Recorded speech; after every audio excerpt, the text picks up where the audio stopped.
Good morning. सकाळी निकिताने vacuum क्लीनरने सगळं घर साफ केलं। माडाला छान नारळ धरले आहेत। निकिताला हा छोटा नारळ मिळाला। आम्ही दोघांनी मिळून सगळ्या छोट्या झाडांना पाणी दिलं। मुंबईला जागेअभावी एवढी झाडं लावता येत नाही, पण गावी एवढी जागा आहे की कितीही झाडं लावू शकतो। नाश्त्यामध्ये आज इडली, सांबार, चटणी आणि कोरा चहा आहे। मस्त खळ्यात बसून नाश्ता करायला छान वाटतं। मी ब्लॉग एडिट केला आणि कलर मारायला लागलो। ॲस्टरचा टेराकोटा कलर आमच्या घराच्या बाहेरच्या बाजूला मारणार आहोत।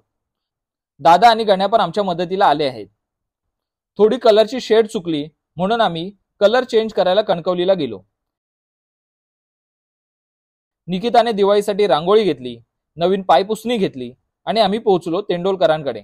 हार्डवेअरचं काही सामान घेतलं आणि आम्ही घरी आलो। दुपारच्या जेवणात डाळ, भात, पापड खाऊन आम्ही परत कलर मारायला लागलो।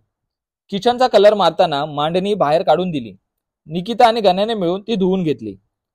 गण्याची गोड स्माइल बघून काम करायला एक वेगळीच एनर्जी येते। आता भेटूया नेक्स्ट व्हिडिओमध्ये।